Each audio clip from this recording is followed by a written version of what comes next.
As we near the end of Delicious in Dungeon Season 1, we still know very little about the enigmatic antagonist of the series, the Mad Mage, or, as of episode 22, where we've learned their God-given government driver's license name, Thistle. We know that in the anime prologue, Delgol begs for the defeat of the Mad Mage, offering to bestow rulership of his entire country to whoever accomplishes this impossible task. And as of episode 21, we know a bit more about the current state of the Golden Country and its immortal residents, including a brief timeline of events from Delgol's grandson Yod. But everything in between is still only speculation at this point, and if you're learning anything about my channel and how I interact with media, you know that I'm about to get way too deep into it. So sit down, grab a tea, and we're going to go over everything we know about the Mad Mage, Thistle. One of the most important episodes early on, an episode that really set the tone for the amount of subtle world building in the background of this story, was the Living Painting episode, where Laios dives into some questionably terrifying paintings in search for a meal. I adore this episode because not only is the premise charming and playful and funny and everything we've come to expect from this series, but the implication of lore and history of the Golden Country are all right there to anyone actually paying attention. The birth, wedding day, and coronation of the most enigmatic and important figure in this whole story is laid right in front of us.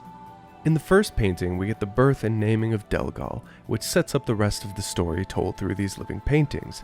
The actual naming of Delgol introduces us to his character and sheds some light on maybe what's going to happen in these next couple painting excursions from Laios, but this serves as the actual first sighting in the series of the Mad Mage, who's off to the side just shredding on his loot. In the second painting, Laios dives into a grand outdoors feast which turns out to be a wedding ceremony. Delgol's wedding ceremony. The same Delgol that he saw is now grown and getting married. Delgol's father greets him and raises a glass in a toast to his son, and after one sip, it's clear that someone King Joffrey'd his drink, and Delgol's father falls to his death. Now, there's not really any other named characters in this scene aside from Delgol, his father, Thistle, and Laios, who I guess is too busy stuffing his face to commit regicide. So, who poisoned the king? What did anyone have to gain from it? Certainly Delgol didn't poison his own aging father to get a shortcut pass to the throne. So does that mean Thistle did it? And what would be Thistle's motive? To assure Delgol's ascent to the throne? To become more than just a court jester? Or maybe, in an even darker turn, could Delgol's father have tried to kill his own son? And somehow during the celebration mixed the drinks? And how could the drinks have been mixed? Maybe by some kind of unforeseen outsider who couldn't have suspected a thing?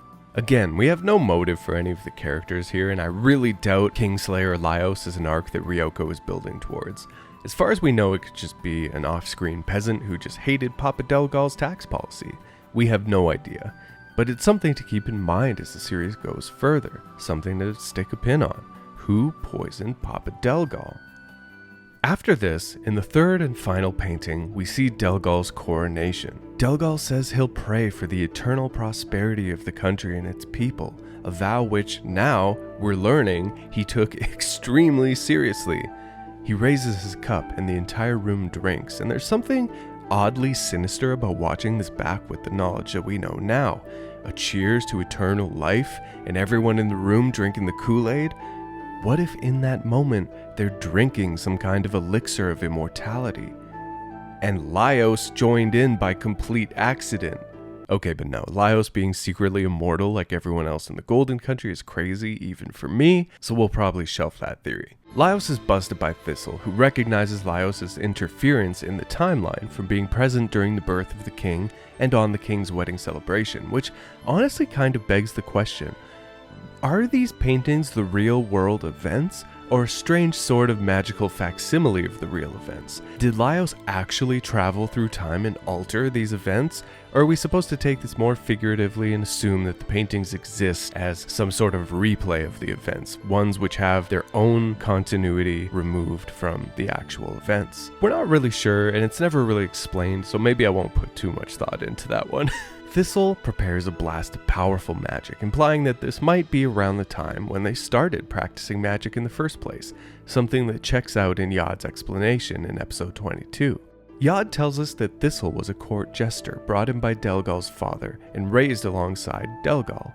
The two were inseparable, as close as brothers, and when Delgol became king, he asked Thistle to learn magic. And this is an important detail because the direct timeline of events here is Delgol's father dies at the wedding celebration, Delgol becomes king, Delgol requests that Thistle learns magic, which we obviously know now includes black magic. There's also this line of dialogue in episode 21 where Yod recalls that Delgol always blamed himself for being the one who made the Mad Mage obsessed with black magic. So, did Delgol demand that Thistle learn black magic in order to resurrect his father? Or did Thistle, after seeing the fragility of human lifespans in that moment, pore over black magic himself, searching for any way to save his found family brother from a similar fate?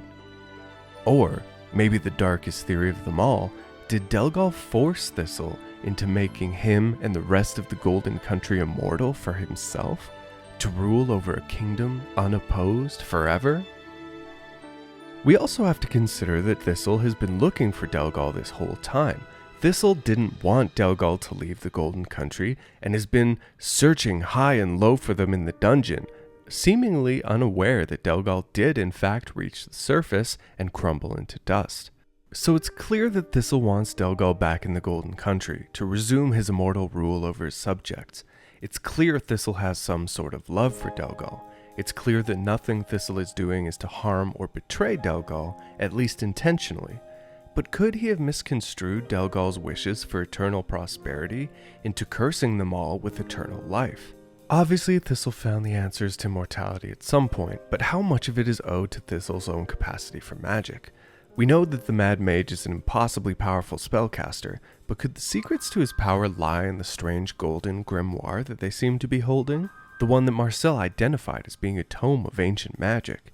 In Marcil's dream, the Mad Mage's book was the only thing that appeared in color, and color spilled into the rest of her dream world. And what was Marcil's biggest fear in my Marcil video? Mortality. Could the answer of immortality have been hiding in plain sight all along? As I've been saying in all my reaction videos up till this point, I don't truly believe that Thistle is a bad person. I think maybe they're misguided with good intentions, but I think everything they've done up until now has all been out of love for his brother, for his king.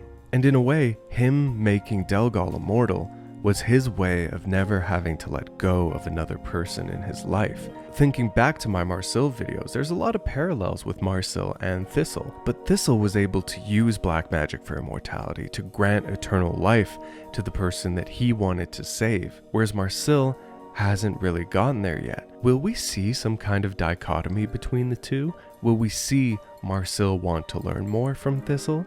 Will we see Marcil travel down a similar road? It wouldn't surprise me in the least that one of the main themes of this series, at least for half-elves, is to learn to let people go. Because we have two characters that struggle with this in different ways. Thistle, who has actually accomplished his goal of never having to lose anyone ever again, and Marcil, who is still trying to learn how to do everything that the Mad Mage has already accomplished. Later in the series, will we get some kind of confrontation between the two, where Thistle offers Marcil his knowledge of immortality, and Marcil is placed at a point where she knows that immortality is wrong, having seen the Golden Country, having seen everyone down there slowly losing their grip on reality.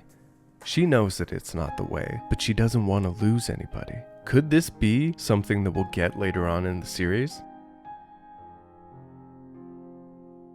Anyway, as always, there's a ton of questions that we'll likely have to wait until Season 2 to learn the answers to. I'm doing Dungeon Meshi manga read streams to catch up to where Season 1 left off, but then we're going to wait patiently, unspoiled, until Season 2 to get the reaction videos. VODs of me reading Volume 1 and 2 are available on my Patreon and to YouTube channel members, as well as the extended reactions of the entire first season of Delicious in Dungeon. If that sounds good to you, be sure to check out the Patreon or become a YouTube channel member to help out the channel.